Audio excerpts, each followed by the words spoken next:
चलिए बढ़ते आगे। भोपाल से अगली बड़ी खबर। एमपी कांग्रेस को एक और बड़ा झटका लगा है। कांग्रेस के पूर्व विधायक रामलाल मालवीय बीजेपी में शामिल हो गए हैं। उज्जैन के घाटिया से 3 बार के विधायक रह चुके हैं। दिग्विजय के बेहद करीबी माने जाते हैं रामलाल मालवीय। सीएम डॉक्टर मोहन यादव ने उन्हें सदस्यता दिलाई है। तो लोकसभा चुनाव से पहले एक और बड़ा झटका कांग्रेस को लगा है। कांग्रेस के पूर्व विधायक रामलाल मालवीय भारतीय जनता पार्टी में शामिल हो गए हैं। उज्जैन के घाटिया से 3 बार के विधायक रह चुके हैं और दिग्विजय सिंह के बेहद करीबी माने जाते हैं। तो लगातार मध्य प्रदेश कांग्रेस को झटके पर झटके लगे जा रहे हैं। जो भगदड़ की स्थिति शुरू हुई थी वो अभी तक बरकरार है। कमलनाथ के करीबी भी पार्टी छोड़ रहे हैं। वहीं अब दिग्विजय सिंह के करीबी का भी कांग्रेस से जो मोह है वो भंग होता नजर आ रहा है। रामलाल मालवीय जो 3 बार के विधायक रह चुके हैं, उन्होंने कांग्रेस का दामन छोड़कर बीजेपी में शामिल हो गए।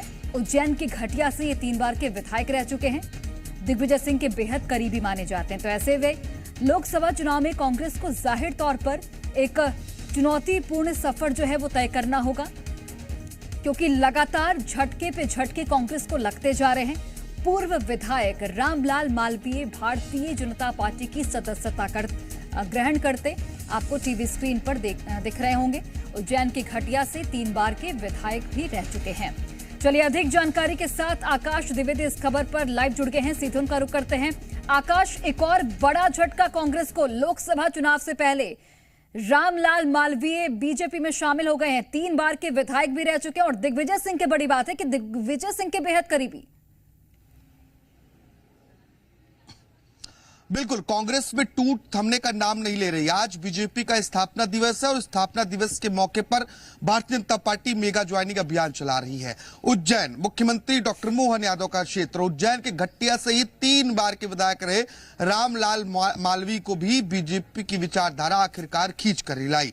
और आज बीजेपी प्रदेश कार्यालय में मुख्यमंत्री डॉक्टर मोहन यादव, बीजेपी प्रदेश अध्यक्ष वीडी शर्मा, इसके साथ ही न्यू ज्वाइनिंग टोली के प्रदेश प्रभारी नरोत्तम मिश्रा ने रामलाल मालवीय को भारतीय जनता पार्टी की सदस्यता दिला दी है। दरअसल आज बीजेपी का लक्ष्य है कि 1 लाख लोगों को बीजेपी की सदस्यता दिलाई जाएगी और इसी कड़ी में रामलाल मालवीय ने भी कांग्रेस का हाथ छोड़कर बीजेपी का दामन थाम लिया है। बीजेपी में शामिल हुए रामलाल मालवीय पूर्व मुख्यमंत्री दिग्विजय सिंह के करीबी और उनके खास बताए जाते हैं। अब आखिर ऐसा क्या हुआ कि अचानक से रामलाल मालवीय का मोहभंग हो गया कांग्रेस पार्टी से और वो बीजेपी की विचारधारा से इतने प्रभावित हुए कि भारतीय जनता पार्टी का दामन ही उन्होंने थाम लिया। क्योंकि 3 बार के विधायक रहे कांग्रेस के टिकट पर। घाटिया उज्जैन जिले की एक विधानसभा सीट है और मुख्यमंत्री डॉक्टर मोहन यादव उज्जैन से ही विधायक हैं।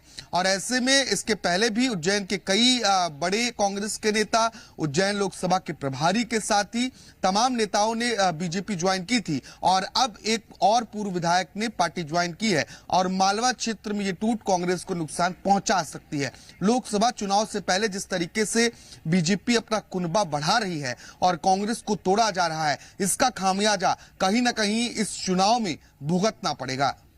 जाहिर तौर पर आकाश, और यहां पर चुनौती भी कांग्रेस के लिए बढ़ती हुई दिखेगी। दिग्विजय सिंह के करीबी हैं रामलाल मालवीय। कल हमने देखा कि कमलनाथ के करीबी दीपक सक्सेना ने भारतीय जनता पार्टी ज्वाइन कर ली। तो ऐसे में कांग्रेस कहां नजर आती है? दावा किया जाता है कि मिशन 29 है कांग्रेस का, लेकिन जो टूट जो लंबे समय से लगातार हम देख रहे हैं, तो ऐसे में कांग्रेस की स्थिति कैसी होगी लोकसभा चुनाव के मद्देनजर? देखिए, समझ में ये नहीं आ रहा है कि क्या कांग्रेस का प्रदेश नेतृत्व या शीर्ष नेतृत्व दोनों अपने नेताओं से संवाद नहीं कर पा रहा है या फिर उन्हें रोकने की कोशिश ही नहीं की जा रही है। जो परिस्थितियां हैं, क्योंकि जो नेता शामिल हो रहे हैं वो मामूली नेता नहीं है। सुरेश पचौरी पूर्व केंद्रीय मंत्री रहे हैं। इसके साथ ही सिटिंग एमएलए अमरवाड़ा से कांग्रेस पार्टी के सिटिंग एमएलए, अमरवाड़ा छिंदवाड़ा जिले में आता है, ये कमलनाथ का गढ़ माना जाता है। यहां से एक सिटिंग एमएलए बीजेपी में आ जाता है विधायक की छोड़कर। दीपक सक्सेना जो कमलनाथ के बेहद करीबी माने जाते हैं, वो दीपक सक्सेना जो अपनी सीट छोड़ते हैं कमलनाथ को चुनाव लड़ाने के लिए, वो अचानक से बीजेपी में शामिल हो जाते हैं। पहले उनका बेटा, फिर वो, और अब पूर्व विधायक। इसके पहले भी यही परिस्थितियां थी।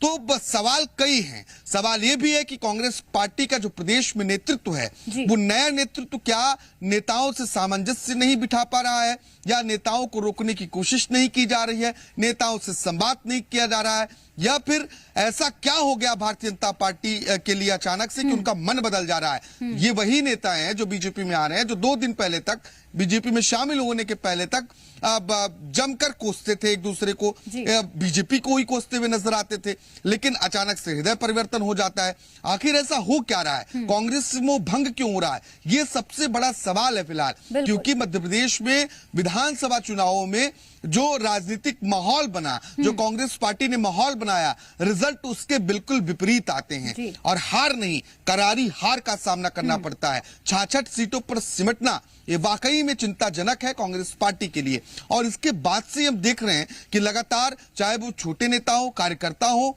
विधायक हो, पूर्व विधायक हो, पूर्व सांसद हो, पूर्व मंत्री हो, इस स्तर तक के नेता कांग्रेस पार्टी का दामन छोड़ रहे हैं। ऐसे में लोकसभा चुनाव पार्टी कैसे लड़ेगी, जो जनाधार कम हो रहा है उसे मेंटेन कैसे किया जाएगा, ये भी एक महत्वपूर्ण बिंदु है जिससे कांग्रेस पार्टी को समझना होगा। और संभवतः कांग्रेस इसे लेकर अपनी नीति रणनीति भी तैयार कर रही है कि आखिर कमी कहां रह जा रही है कि ये परिस्थिति उत्पन्न हो रही है। आकाश, आप बने रहिए हमारे साथ, अन्य खबरों पर भी आपसे अपडेट लेंगे।